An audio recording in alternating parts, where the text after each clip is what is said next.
Okay? And profitability index, this is related to the net present value because kung unsay gigamit nimo para compute sa net NPV mo po'y gamiton nimo nga mga amounts aning profitability index, di ba? Sa net present value, ang computation kay net so present value of the cash inflows minus present value of the cash outflows. Nya kung imo siyang i-translate into fraction, so ang answer niya kay profitability index. So silbing kani siya imong himong numerator kani imong himuong denominator. So this will determine it will determine the present value of cash benefits as to an amount of peso or amount per peso of investment. Pila may akong ma-receive kada piso sa ako ang investment. Other names for this one is the present value index, benefit cost rate, or the desirability index. And how do we know kung okay ba ning investment? So, man siya tanaw nimo. If the profitability index is greater than or equal to 1, okay. Or ang cash inflows mas dako sa initial investment. Of course, 'di ba? Mas ganahan gyud ta nga dako ta og inflows. This is what we will receive, 'di ba? Compare sa ato ang gasto. This is our cost. Then pag less than siya, of course, we will reject the project. So let's proceed. Okay, so kani siya. Ang given niya kay ang cost and ang NPV. So naati upat ka project. So kung if we're going to decide which project we're going to choose, we need to have a certain measurement or metric or naabatay basihan. If we're going to use the IRR, kanisya given man yung IRR, given diri ang IRR, pero actually computon pa na siya, pero given na siya nga problem.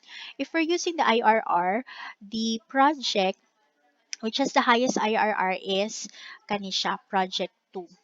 Kung mo hisgot ganit ang IRR, mao ni siya ang true rate of return.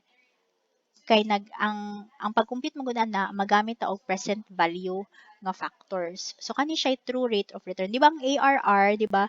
Mao man pud toy rate of return sa ato ang project, pero wala siya present value. Kay di ba non-discounting man to siya, non-discounting methods man to siya. Kaning IRR discounting man ni siya, so nagamit siya og present value. Nag-consider siya sa present value. So kani siya may true rate of return. So kung mupili ka sa upat, kani may dako nga rate of return. So, kintahay, piliun, kintahay nimo ang project 2. Kung ang basihan sa company to choose a certain project is your IRR. So, kani ang madaog. Si project 2. Kung magamit po kag NPV, di ba nag-compute naman ta ganiha og NPV, so kung mamili ka sa upat, asa man kaha ang mas dako og net present value sa upat. So, ang piliun nimo si project 1. So, di ba, pag lahi-lahing measurements imong gamit, lahing standards imong gamit, kung NPV mong basihan, piliun nimo si Project 1 kay siya may pinakadako og NPV. Kung basihan to nimo is IRR, piliun nimo si Project 2. But if we're using the profitability index, asa man kaha nila ang best investment. Okay, so how do we compute? Remember the formula for the profitability index? The profitability index is equivalent to the present value of the cash inflows over the present value of the cash outflows.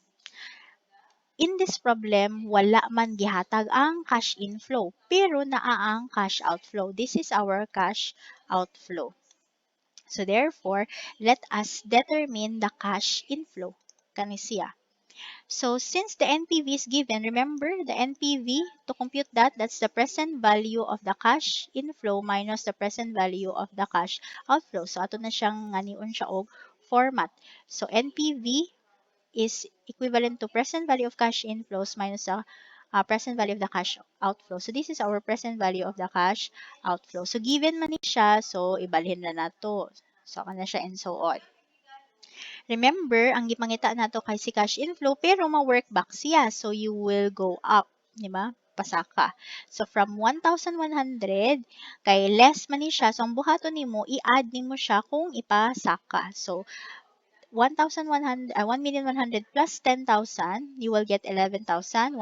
So, the same process, i-add up siya. So, now, kay kompleto naman atong details, na naman tayo, present value of cash inflows and present value of cash outflows, we can now compute the profitability index. So, 11,100 divided by 10 10,000 or 10 million, 11.1 million divided by 10 million, you will get 1.11. For project 2, 7,700,000 plus divided by 7 million, that's 1.1. 5,300,000 divided by 5 million, that's 1.06. And finally, 2,250,000 divided by 2 million, 1.12 or 1.125. So, unsa tong dapat pilion? So, pilion nimo if the profitability index is greater than or equal to 1. So, since ano man siya, greater than 1 is siya, so okay tanang project. Pero pilion yun mo ang pinaka-okay according to the profitability index. So, you will choose the highest profitability index. And since project 4 has the highest profitability index, so kung i-rank nimo na siya, unahon nimo si project 1, sunod si project 2, sunod si project 3, sunod si project 4. Okay? So, kani ang pinaka-okay. So, kung ganahan ka, nga dako imong investment, so mao po kani mo ang gamiton, kaning tag 10 million ang investment. Kani siya, gamay iyahang investment, di po kayo dako iyahang cash outflows. However, for every peso of investment, makakuha siya og 1.125. So, 12.5% ang return niya. So, mas okay siya compared adtong lain nga project. Kay kung kadaghanon nimo ni siya ning 2 million, so mudako pod iyahang mahimong net present value. Kung gamiton man gud nato ang NPV, alkansi si project 4. Gamay ra gyud na siya og NPV kay gamay ra man pud siya pamuhunan. So kung gamay kag puhunan, di man pud ka maka-expect nga dako ka og inflows, di ba? Panangitan na muhunan na ka 100 pesos nga load. Do you think makaginan siya kadayon og 100 pesos kung di po ka mo invest more? So, pag dako imong investment, dapat lang po dako pod imong cash inflows. Pero kung gamay ra imong pumuhunan, di pod ta maka-expect nga dako pod kayo taog ma-receive nga inflow. So mo na nga dihado kayo si project 4 kung NPV ato ang basihan kay gamay ra man iyang puhunan. Pero kung i-determine nato individually kung pila man gyud ang mabalik sa investor for every peso of investment, magamit ning profitability index. And here, it shows that Project 4 gives the highest return in terms of its profitability index. Okay, so that's the last problem that will be covered. So dili natin ni siya i-discuss tong next nga parts.